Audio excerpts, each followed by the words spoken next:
মায়ানতন্ত্রের জগতের সবাইকে স্বাগত জানাই। প্রতি অমাবস্যার ন্যায় এই অমাবস্যাতেও তারাপীঠ মহাশ্মশানে আমার মহাযজ্ঞ থাকবে। এই যে মায়ানতন্ত্রের মহাযজ্ঞ, এই তারাপীঠ মহাশ্মশানে আমার হয়, এই যজ্ঞে যে কোনো সমস্যার সমাধান হয়, সে সমস্যা যাই হোক না কেন।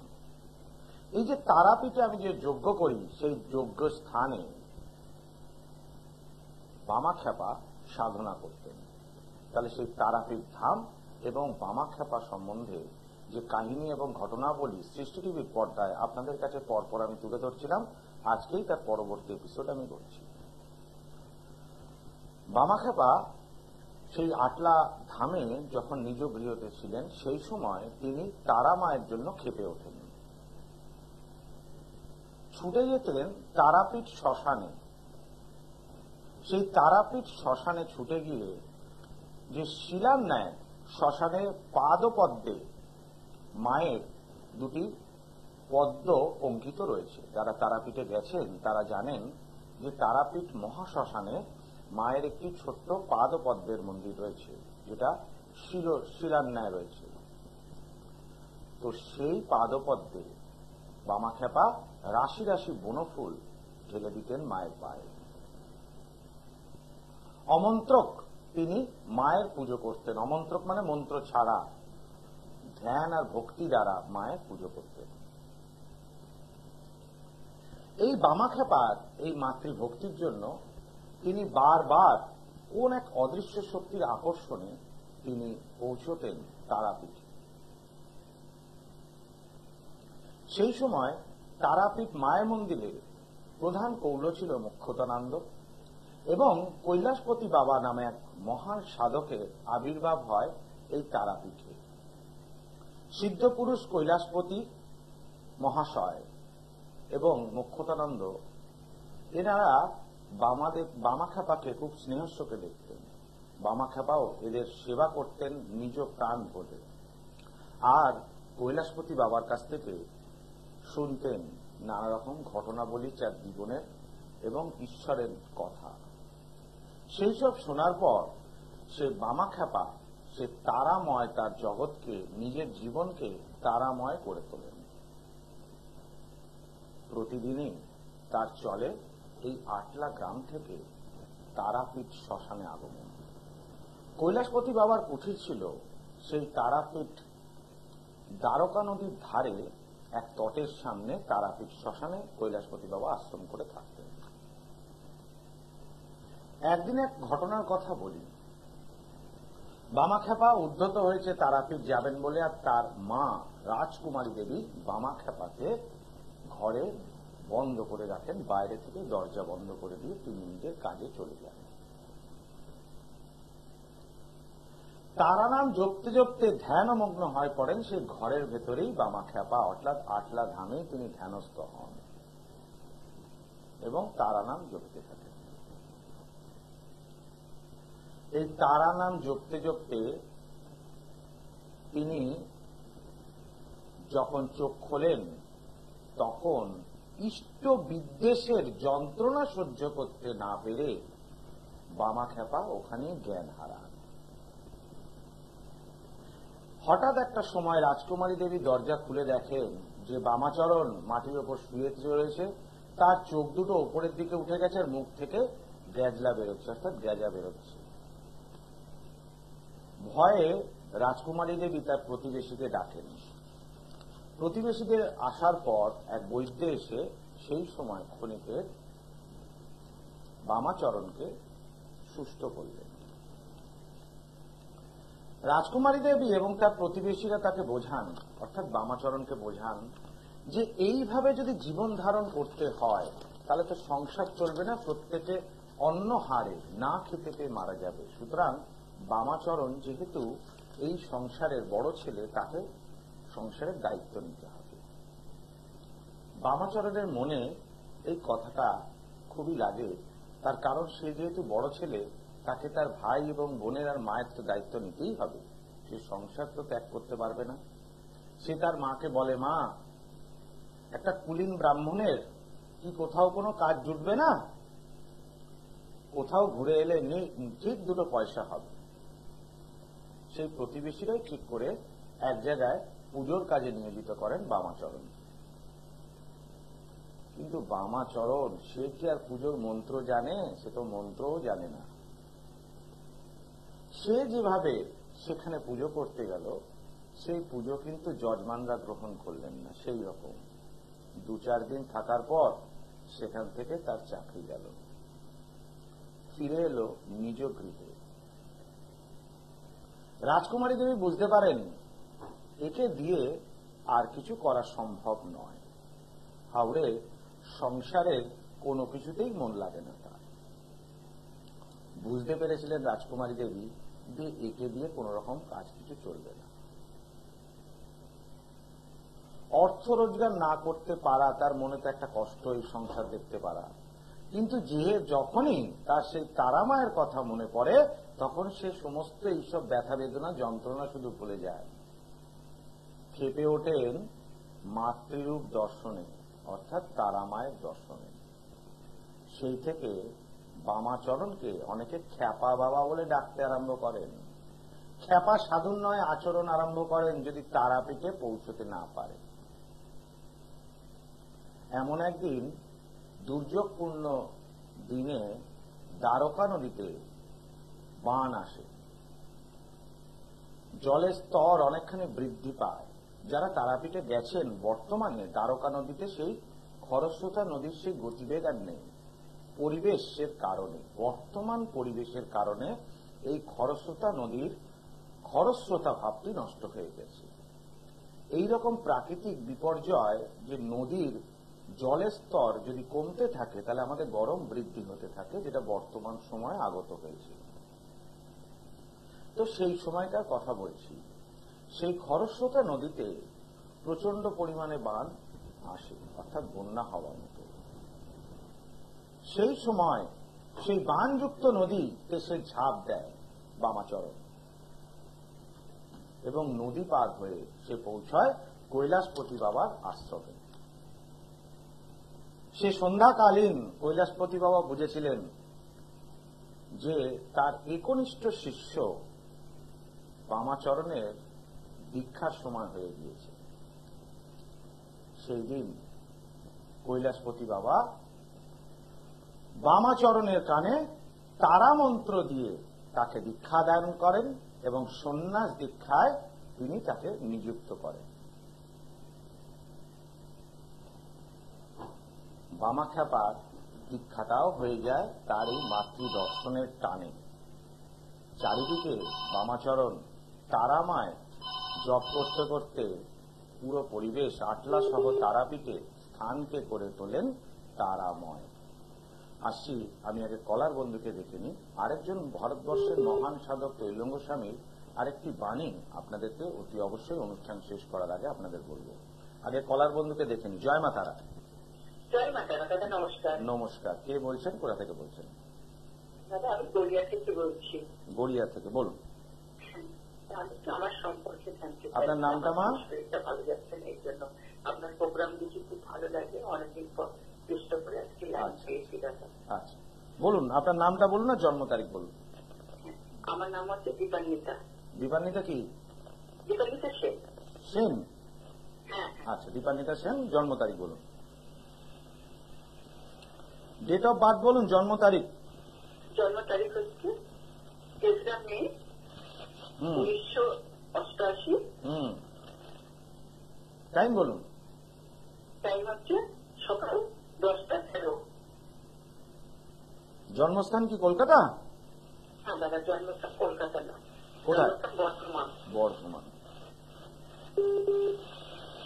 মঙ্গলবার জন্মবার? হ্যাঁ দাদা, হ্যাঁ। টিভির ভলিউমটা একটু মিউট করে দিন, টেলিফোনে আমার কথাটা শুনুন, নাহলে ফিডব্যাকে লাইনটা কেটে যেতে পারে। আচ্ছা, এখানে যেটা দেখতে পাচ্ছি আপনার কর্কট লগ্ন, বৃশ্চিক রাশি এবং অনুরাধা নক্ষত্রে জন্ম, তাই তো? প্রশ্ন করুন, কি সমস্যা এখন? না, আমার একটু শারীরিক সমস্যা যাচ্ছে, একটু পারিবারিক শারীরিক। পারিবারিক শারীরিক দুটো সমস্যা যাচ্ছে, তাই তো? আচ্ছা, এইবার আপনাকে বলি যে বর্তমান যে মহাদশা, কেতুর মহাদশা, শুক্রের অন্তর্দশা, কেতুর মহাদশা আপনার শুরু হয়েছে 2023 সাল থেকে, অর্থাৎ এটা 2025, 2023 সাল থেকে, এখন 2024, 2023 সালে মে মাস থেকে শুরু হয়েছে। কেতু সম্ভবত মহাদশাতে পারফেক্টলি 1 বছর আগে থেকে ফল দেয়। তাহলে এটুকু থেকে বলা যাচ্ছে 2022 সালের শেষের দিক থেকে আপনার সমস্যা তৈরি করবে দাম্পত্য কলহ, কারণ লগ্ন সাপেক্ষে দ্বিতীয় কেতু অবস্থান করছে এবং সপ্তম ভাবে মঙ্গলই। আপনার কি বিবাহ হয়ে গিয়েছে তো? এখানে লগ্ন সাপেক্ষে দ্বিতীয়ভাবে কেতু অবস্থান করা এবং লগ্ন সাপেক্ষে সপ্তম ভাবে মঙ্গল থাকাতে সাংসারিক জীবনে শ্বশুর বাড়িকে নিয়ে সমস্যা উৎপন্ন হবে এবং 2022 সাল থেকে এটা হচ্ছে সম্ভবত, তাই কি? এখন কি চাইছেন আপনি বলুন? সম্পর্ক মানে ছেড়ে দিয়ে চলে আসতে, না যাতে সম্পর্কটা রাখা যায় সেইটার ব্যবস্থা করতে, কোনটা? সম্পর্ক। আপনি কি বর্তমানে এখন শ্বশুর বাড়িতেই আছেন? দেখুন, এই জায়গাটা যে 2023 সাল থেকে আপনার গ্রহগত দশা পরিবর্তন হয়েছে, তার এফেক্টটা 2022 সাল থেকে পাবেন। এর একটু প্রতিকারের দরকার আছে, কারণ কেতুর মহাদশা এখন থাকবে 2023 থেকে 2030 সাল পর্যন্ত। সুতরাং এই 7 বছরে আপনার জীবনের উত্থান পতন কিন্তু নির্ভর করছে। এই 7টি বছর আপনার জীবনের জন্য খুব সময়। বর্তমান যে অন্তর্দশা, শুক্রের অন্তর্দশাতে কোন স্বামী স্ত্রীর যদি বা সম্পর্ক খারাপ হয়ে যায়, দুটো এফেক্ট পড়ে। একটা হচ্ছে মানসিক, দুটো হচ্ছে শারীরিক। শারীরিক সমস্যার ক্ষেত্রে মহিলাদের ক্ষেত্রে প্রথম সমস্যা আসবে গাইনিক সমস্যা, এবং সন্তানকে নিয়ে একটা সমস্যা আসার সম্ভাবনা প্রবল পরিমাণে তৈরি হয়।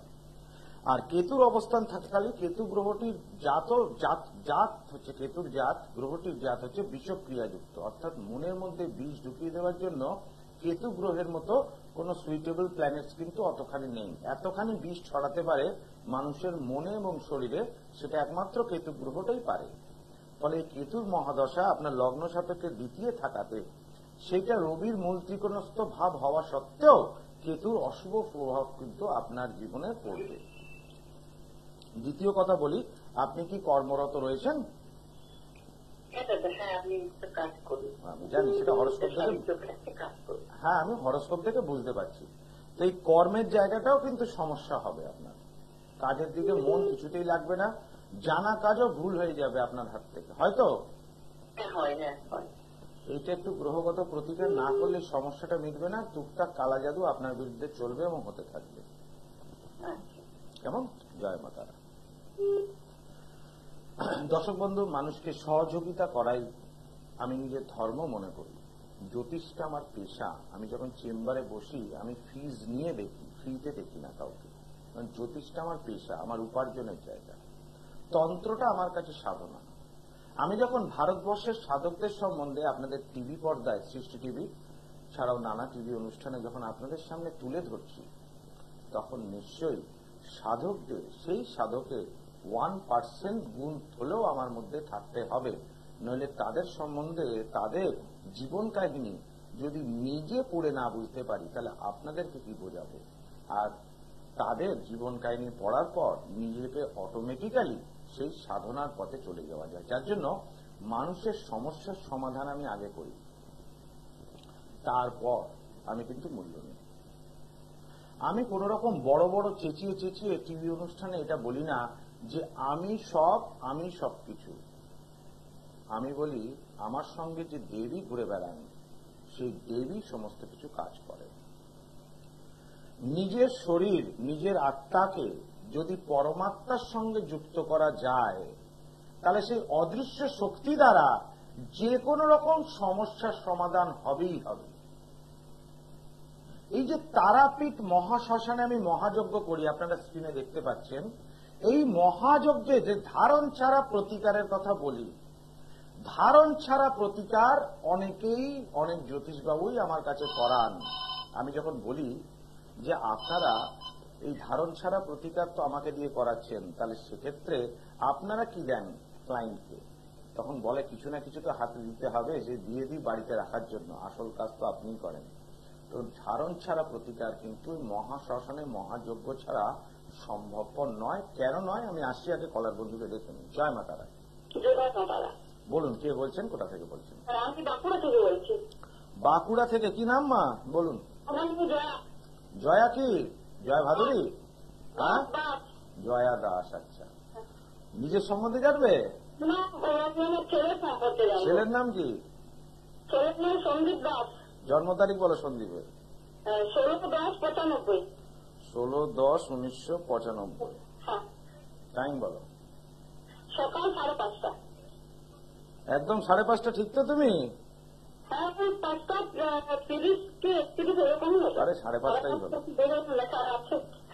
আচ্ছা, আর 16/10/1995 ভোর 5:30। জন্মস্থান কি বাঁকুড়াই? হ্যাঁ। আচ্ছা, 1995 সালে জন্ম হলে তোমার ছেলের এখন বয়স প্রায় 29 বছর, তাই তো? 28-29। হ্যাঁ, 5+। সোমবার জন্মবার। হ্যাঁ, সোমবার। বলো মা, প্রশ্ন কি নিয়ে? চাকরি? হ্যাঁ, ছেলের কেরিয়ার নিয়ে একটু জানতে চাই। ছেলের কেরিয়ার নিয়ে জানতে চাইছো, খুব ভালো কথা, ছেলের কেরিয়ার জানা ভালো। তার আগে আমি তোমাকে একটা প্রশ্ন করি, ছেলেকে কি ইঞ্জিনিয়ারিং করিয়েছো? হ্যাঁ কি না বলো। না, ইঞ্জিনিয়ারিং করেনি। সে কি পড়াশোনার খুব একটা চেষ্টা করেনি? হ্যাঁ, চেষ্টা করেছে। তাহলে ইঞ্জিনিয়ারিং পড়ালে না কেন?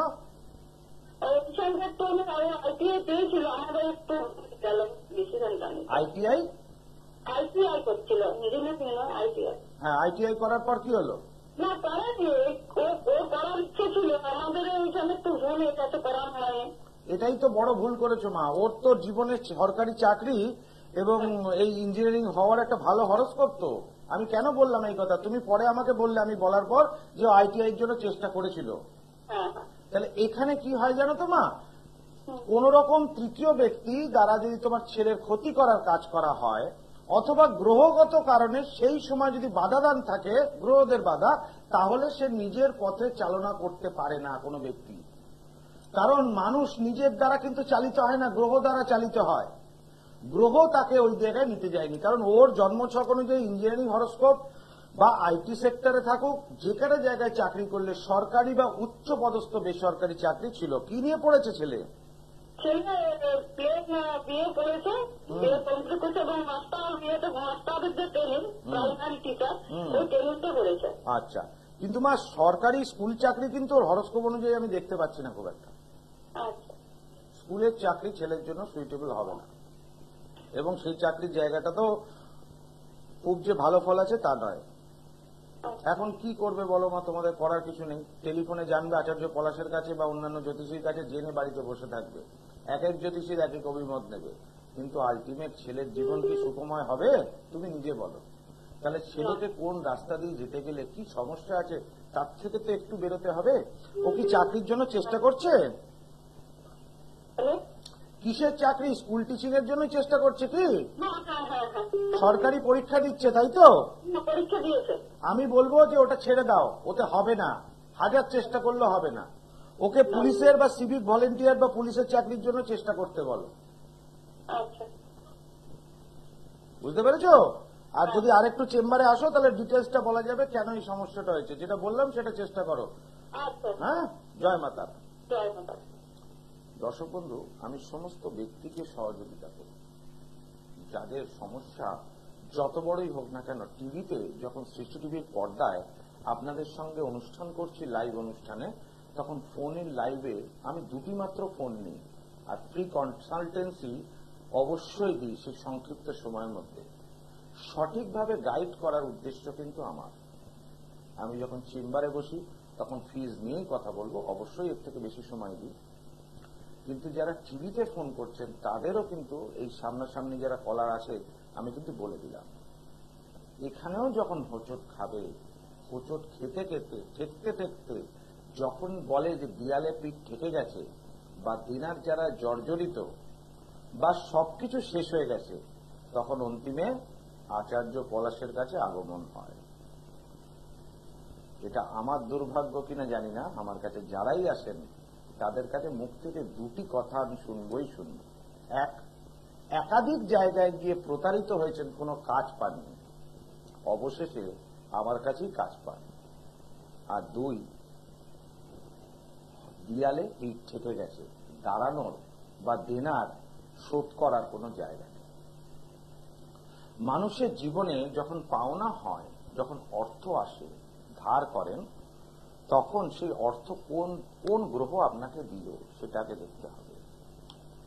যে গ্রহ দেওয়ার পর কেড়ে নেবে সেই গ্রহের দান যদি আপনি গ্রহণ করে সঠিক কার্যে ব্যবহার না করতে পারেন, অর্থাৎ সেই গ্রহের সুইটেবল প্ল্যানেটারি বিজনেস অনুযায়ী সেই কর্মস্থানে যদি ইউটিলাইজ না করেন, তাহলে সেই অর্থ সেই গ্রহ টেনে নেবে। যেমন ধরুন, রাহু যদি আপনাকে দেনা করায়, তাহলে সেই টাকাটা নেশাযুক্ত কারণে ব্যবসায় ব্যবহার করতে হবে।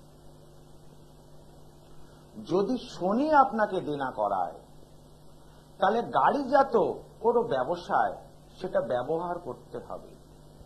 যদি বৃহস্পতি আপনাকে দেনা করায়, তাহলে ফুড আইটেম যুক্ত বা এই রকম ধরনের খাবারের দোকানের জন্য ব্যবহার করতে হবে। যদি মঙ্গল গ্রহ আপনাকে দেনা করায়, তাহলে ইলেকট্রিক্যাল বা কোনো সার্ভিস প্রোভাইডার অনেকে যুক্ত করেন বিভিন্ন জায়গায়, সেখানে কাজ করাতে হবে। তবেই গিয়ে দেনা টাকা তুলতে পারবেন, নচেত পারবেন না। এইরকম বাড়ির লোনের ক্ষেত্রে কি উপশম হতে পারে? অনেকে বাড়ির জন্য লোন করে ফেলেছেন, ভুলভাল জায়গা দিয়ে ব্যাংকে যেতে সাহস পাননি। তাদের কি পরিণতি হয়? আদেও কি বাড়ি পান তারা? সেই শেষ সময় আচার্য পলাশের কাছে আগমন হয় তাদের। যাই হোক, সময় সংক্ষিপ্ত। আমি আগে শ্রীমৎ তৈলঙ্গ স্বামীর একটা কথা, জীবনের কাহিনীর কথা আপনাদেরকে তুলে ধরছি।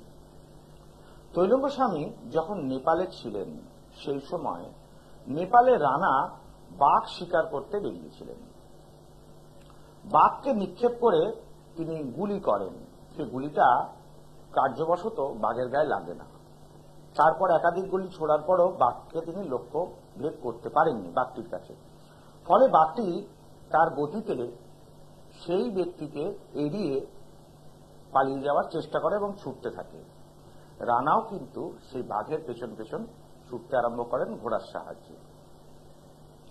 একসময় এক জঙ্গলে বড় এক বটবৃক্ষের নিচে তৈলঙ্গ স্বামী সাধনা করছিলেন। বাঘটি তার কাছে হুড়মুড়িয়ে এসে পড়লেন এবং তৈলঙ্গ স্বামীকে দেখার পরই তাকে কাকুতি মিনতি করতে লাগলেন সেই রানার হাত থেকে বাঁচানোর জন্য। ইশারার বলে সেটা রানা বুঝতে পারলেন। তৈলঙ্গ স্বামী সেই বাঘটির মাথায় হাত বোলাতে থাকেন। সেই দৃশ্য রানা দেখার পর অবাক হয়ে যান। বাঘটি যেন তার নিজের ঘরের পোষ্য। তৈলঙ্গ স্বামী এরকম ভাবে বাঘকে আদর করছেন। অজানা ব্যাঘ্রকে এইভাবে কি করে একজন সাধারণ মানুষ এইভাবে তাকে স্নেহ ভালোবাসা দিতে পারে? তিনি রাজার কাছে যখন এসে পৌঁছন, তিনি যখন তৈলঙ্গ স্বামীর কাছে রানা এসে পৌঁছন, তখন তৈলঙ্গ স্বামী তাকে ডেকে বলেন, নিজের মন থেকে হিংসা ত্যাগ করে দাও, তাহলে দেখবে এই হিংস্র পশুও তোমার কোনো ক্ষতি করবে না। সাধনার একটা বড় অংশ হিংসা এবং বিদ্বেষকে ত্যাগ করতে হবে। মানুষ অনেক সময় হিংসা করে যে ওকে এই জিনিসটা দেব না, ওর এটা পাওনা নয়। যেমন দুর্যোধন যুধিষ্ঠির বা পাণ্ডবদের কিছুই দিতে চায়নি, 5টা গ্রাম কেন সূচাগ্রে 5টা জমিও দিতে চায়নি। এটা হিংসা, এবং হিংসার পরিণয় তাদেরকে না দেওয়ার জন্য নিজেও পায় না। প্রতি অমাবস্যার ন্যায় এই অমাবস্যাতেও তারাপীঠ মহাশ্মশানে আমার মহাযজ্ঞ থাকবে। আর ধারণ ছাড়া প্রতিকার কিন্তু মহাযজ্ঞ ছাড়া সম্ভবপর নয়। দর্শক বন্ধু, একটা কথা বলি, যে কোনো মানুষ আমার কাছে এসে যে আজ পর্যন্ত একজনও মানুষ বলতে পারবেন না যে তিনি উপকার পাননি। একজনও ব্যক্তি নেই। কারণ প্রত্যেকটা মানুষকে সমস্যা মুক্ত করব, এটা আমার জীবনের মূল উদ্দেশ্য। প্রত্যেকটা মানুষ আমার কাছে উপকৃত হন এবং আগামী দিনও হবেন, এই আশাই করি। আজকের মতো এখানেই বিদায় নিচ্ছি। আবার আগামী দিনে আমি সৃষ্টি টিভির পর্দায় বামদেবের কিছু কাহিনী, ঘটনা এবং তৈলঙ্গ স্বামীর বাণী আপনাদের কাছে তুলে ধরব। আজকের মতো এখানেই বিদায় নিচ্ছি। আবার দেখা হবে আগামী দিন সৃষ্টি টিভির পর্দায়। ওম সর্বমঙ্গল মঙ্গলে শিবে সর্বার্থ সাধিকে শরণ্যে ত্র্যম্বকে গৌরী নারায়ণী নমস্তুতে। দূর আর দূরে নেই অচেনা আর চেনা, তাই অচেনাকে